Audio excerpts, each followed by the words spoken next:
professional photos or headshots, it's a big investment.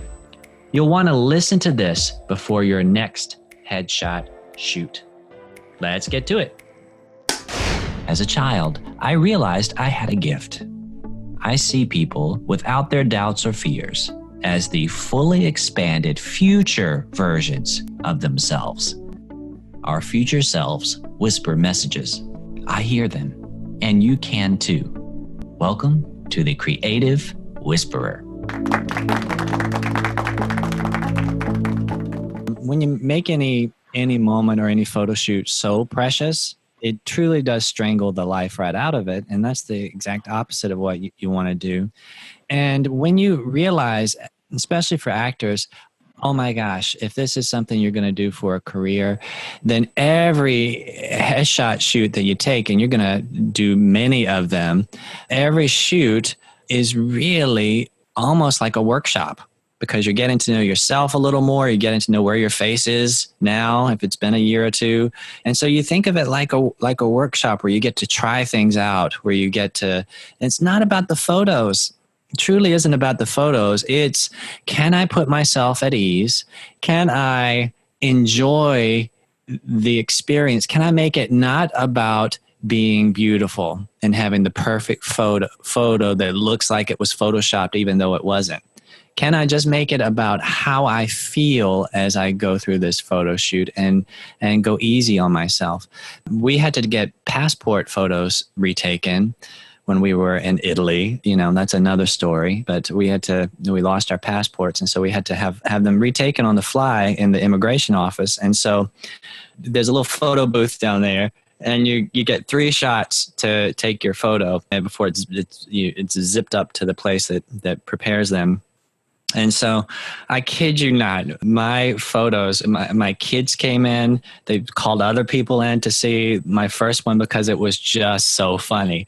You know, when the camera catches you and your eyes are like this. And so that was the first one. And then I did a second one that was even more funny. Oh my gosh. People were gathering around. Look at that one.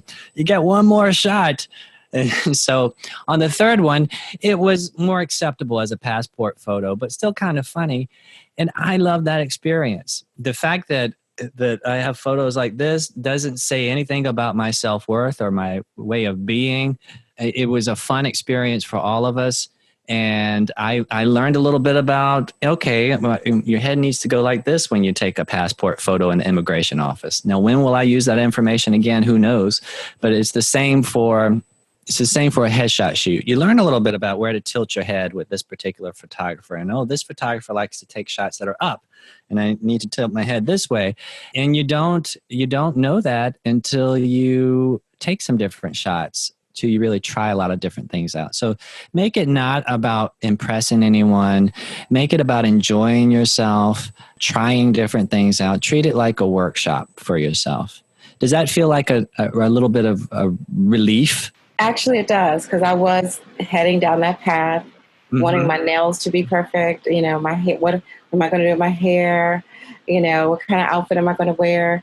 You know, I was already on that path. It has to be like, every shot has to be right angle. You know, I was already on that path. So yeah, it helps a lot. Good. And I would say even make the goal, I want some shots where I just look crazy. Where my eyes are all crossed, and I want some of those shots. I tell my son all the time, with a new sport or with learning roller skating or anything else, you want to fall. That's because you have to fall a certain number of times before you can learn to roller skate. So if your goal is to learn to roller skate, then there are going to have to be some messy, clumsy falls in there. And you got to be okay with the falls and dust yourself off and keep going, because that's a part of the process. You don't get to learn to roller skate well without the falls. It just doesn't happen that way. And so it's the same with photos. You want there to be lots of photos where, caught me when I was like this, because it means you're trying different things out. And so if you go in with the mindset of, no, every photo must be perfect, that doesn't feel as good as, I want some kooky, funny photos where we can laugh at each other and I can laugh and we can laugh about it after. We're like, oh, look at me here.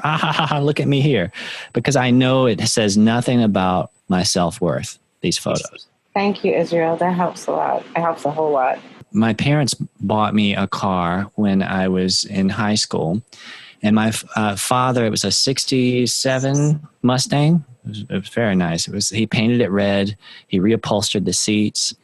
It was so pretty. However, it was a lemon in every other way. I had police that would stop me, little high school student, pull me over because of all the black smoke coming out of the back of my car. So I would pull up to the stoplight with, high school way when you see somebody that you want to impress and you both pull up at the stoplight at the same time. And I look over and I kind of wink and they wink. And then this big cloud of smoke would just catch up with me and go past me from my car. I would have to drive on foggy days with a pair of paper towels because the windshield wipers didn't work and do this on the outside of the window as I'm going down the highway. But when it was parked, it was beautiful. And so I share this example because we spend so much time and energy focused on the aesthetic, the headshot, the picture, that we forget about the guts, the engine, the thing that makes it run, the thing that makes it go, the thing that really impresses over time. And we want to put some focus there.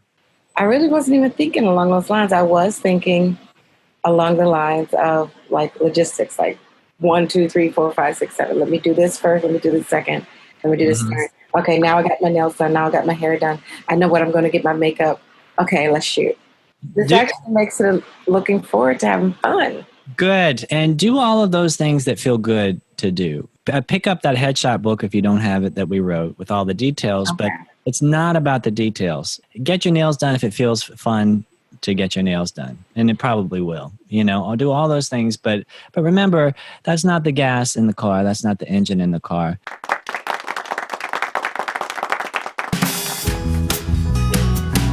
For more information about our online and in-person workshops, or if you'd like to have me come to speak to your group, contact me at the link below. See you soon.